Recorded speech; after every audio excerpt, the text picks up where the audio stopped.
કેમ છો વિદ્યાર્થી મિત્રો? મજામાં ને?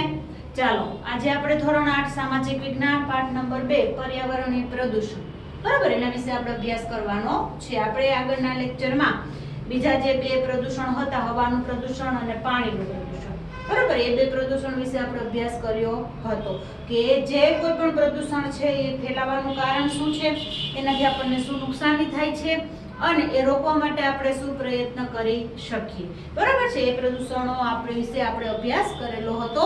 આજના લેક્ચરમાં આપણે ભૂમિ પ્રદૂષણ અને ધ્વનિ પ્રદૂષણ બરાબર છે એના વિશે આપણે અભ્યાસ કરવાનો છે. ભૂમિ પ્રદૂષણ એટલે કે જમીનનું પ્રદૂષણ છે એ કેવી રીતના ફેલાય છે, તેનાથી આપણને શું નુકસાન થાય છે અને એ જે જમીનનું પ્રદૂષણ છે એ રોકવા માટે આપણે શું કરી શકીએ બરાબર છે, તેના વિશે આપણે જોવાનું છે. બીજું ધ્વનિ પ્રદૂષણ, અવાજનું પ્રદૂષણ, જે આપણા માનસિક સ્વાસ્થ્ય ઉપર ખૂબ અસર કરે છે બરાબર. જોતા જઈએ આપણે કે વિકસેલા ઉદ્યોગો અને ગટરના પાણી ખુલ્લા જમીન પર છોડી દેવાતા જમીનને બગાડે છે બરોબર છે. કે જે એમ કે છે ઉદ્યોગોમાંથી અને ગટરોનું જે પાણી છે એ ખુલ્લે જમીન ઉપર છોડી દેવામાં આવે છે એટલે જે જમીન છે એ કેવી થઈ જાય છે તો કે બિન ઉપજાવ એટલે કે જેના ઉપર આપણે કોઈ પણ પાક ઉપજાવી શકીએ નહીં, આવી જમીન છે અફળદ્રુપ થઈ જાય છે, ફળદ્રુપ રહેતી નથી.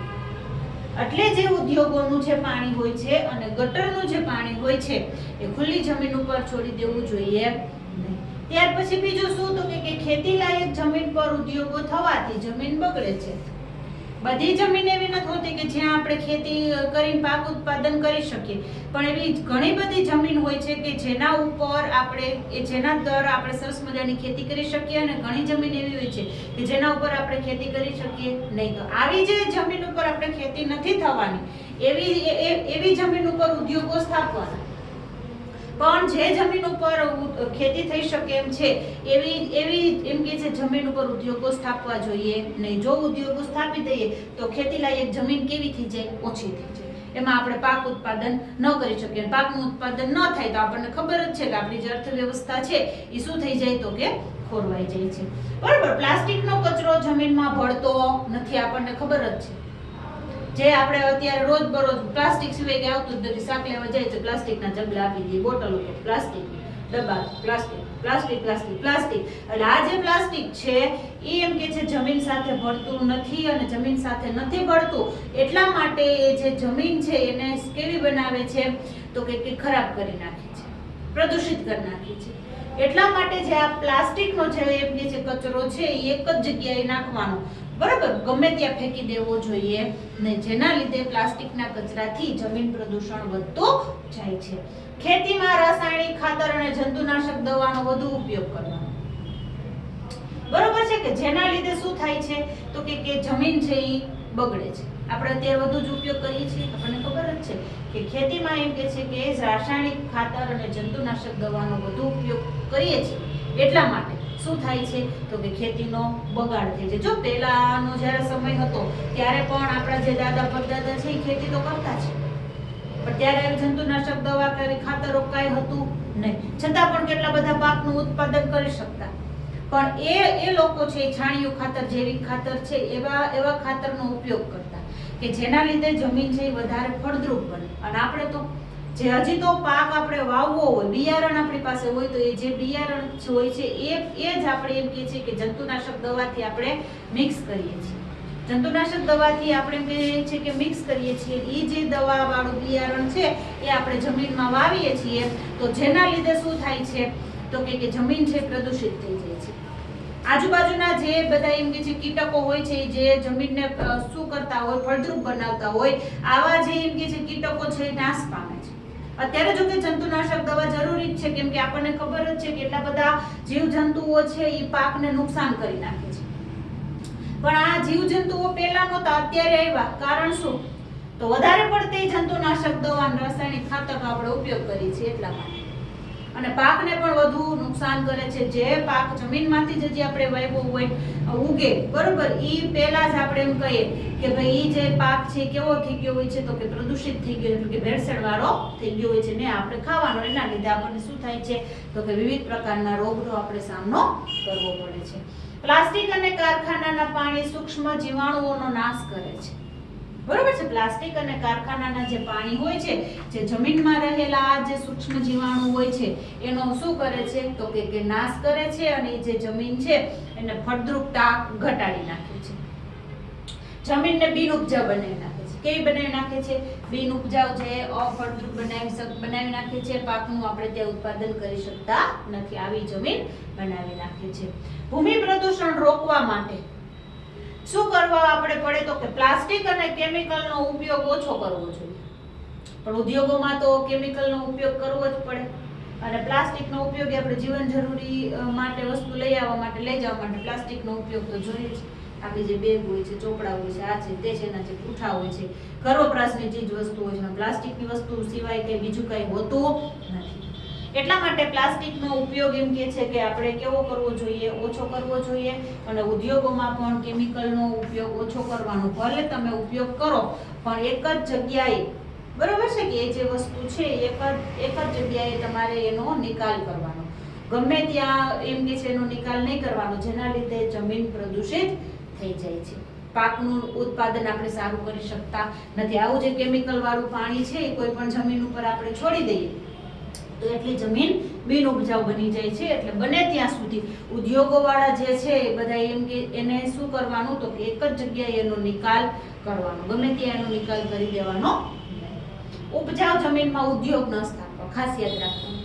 અત્યારે આપણને ખબર જ છે કે ખેતી ખૂબ જરૂરી છે. જો વિવિધ પ્રકારના પાકોનું ઉત્પાદન ન થાય, બરોબર છે, તો આપણે બધા ખાઈએ શું આપણને ખબર જ છે. એટલા માટે ખેતી છે એ ખૂબ જ જરૂરી છે. એટલે જે જગ્યાએ ઉપજાઉ જમીન જે છે, ફળદ્રુપ જમીન છે, ત્યાં ઉદ્યોગો સ્થાપવા જોઈએ. અને ઉદ્યોગોની આપણે જરૂર છે, ખેતીની જરૂર છે, પણ જે જગ્યાએ આપણે એમ કહીએ કે શું કરવાનું તો કે પાકનું ઉત્પાદન થતું હોય આવી જે જમીન હોય, બરોબર છે, ત્યાં આપણે ઉદ્યોગો સ્થાપવા જોઈએ. બીજું શું તો કે પર્યાવરણનું જતન એ આપણી શું છે? ફરજ છે. આપણે બધાએ આપણે માણસો સમજશું તો જ આપણે પર્યાવરણનું જતન કરી શકશું. બાકી આપણે પર્યાવરણનું જતન કરી શકવાના નથી. ગમે ત્યાં મન પડે ત્યાં કચરો ફેંકી દે, ઈચ્છા થાય ત્યાં આ વેફર ખાધીને પેકેટ ગમે ત્યાં ફેંકી દીધું તો આપણને જ નુકસાની થવાની છે, બીજા કોઈને નુકસાની થવાની નથી. કેમ કે પૃથ્વી ઉપર આપણે જ બધાને રહેવાનું, બીજા કોઈ ભગવાન કઈ રહેવા નથી થવાના આપણા ભેગા કે હાલો ને ભાઈ કચરો કર્યો હાલો હું એ તમારી હારે આવી રીતના પ્રદૂષણમાં જ રહું. આપણે જ બધાએ રહેવાનું છે. એટલે આપણે જ બધાએ શું કરવાનું તો કે પ્રદૂષણને ઓછું કરવાનું કાર્ય કરવાનું. રાસાયણિક ખાતરને બદલે ખેતરમાં એમ કે છે કે જૈવિક ખાતર અને દેશી ખાતરો વાપરવા, બરોબર છે. જે છાણિયું ખાતર હોય છે, આવા જે એમ કે છે ખાતરો છે એનો ઉપયોગ કરવાનો, બરોબર છે. એટલે આવી રીતે તો આપણી જમીન છે એની ફળદ્રુપતા આપણે વધારી શકીશું. બાકી આપણે જમીનની ફળદ્રુપતા વધારી શકવાના નથી. એટલે પ્રદૂષણ ઘટાડવું એ કોનું કામ છે તો કે આપણા બધાનું કામ છે. આવી રીતના ભૂમિ પ્રદૂષણ થાય છે. હવે આપણે જોઈએ કે ધ્વનિ પ્રદૂષણ, અવાજનું પ્રદૂષણ કેવી રીતના થાય છે તો કે કારખાનાઓમાં ચાલતા યંત્રો અને બીજું શું તો કે વાહન વ્યવહારને કારણે જે અવાજ થાય છે તેને આપણે ધ્વનિ પ્રદૂષણ કહીએ છીએ.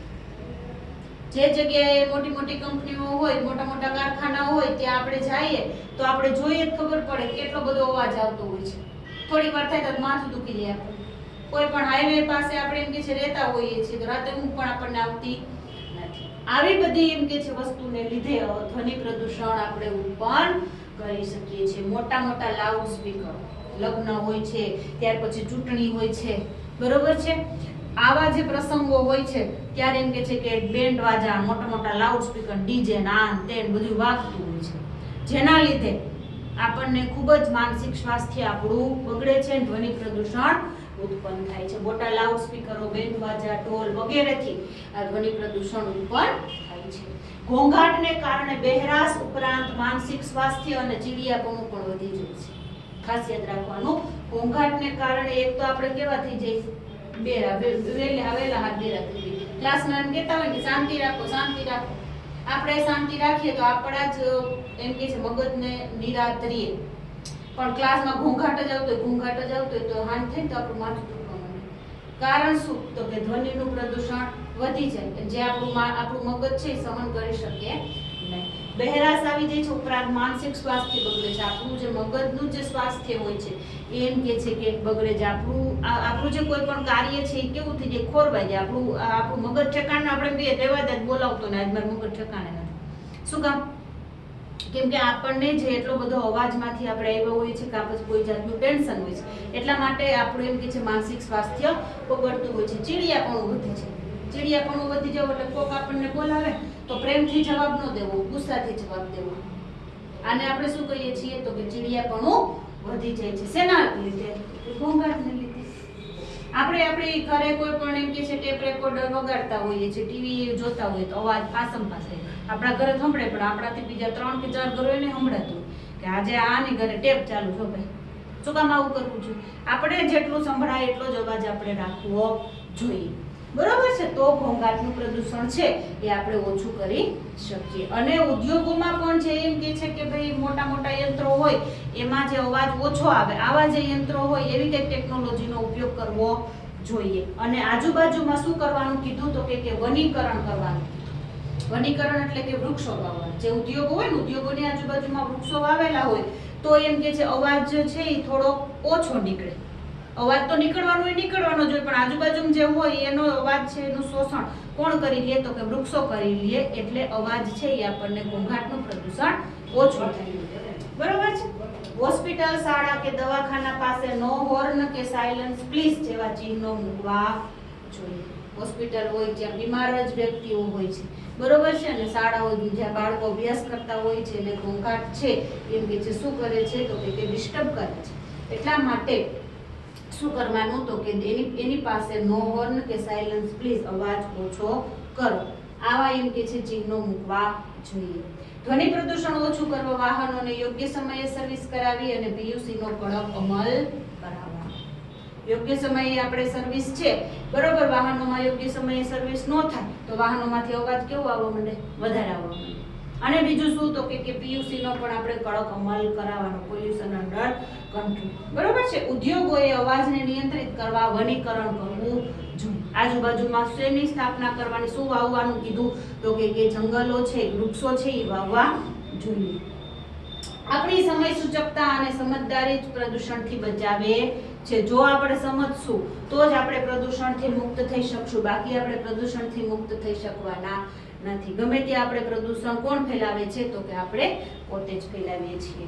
લોકોએ પોતાની જવાબદારી સમજી તેને સ્વસ્થ અને તંદુરસ્ત બનાવવા યોગ્ય ઉપાયો કરવા જ જોઈએ.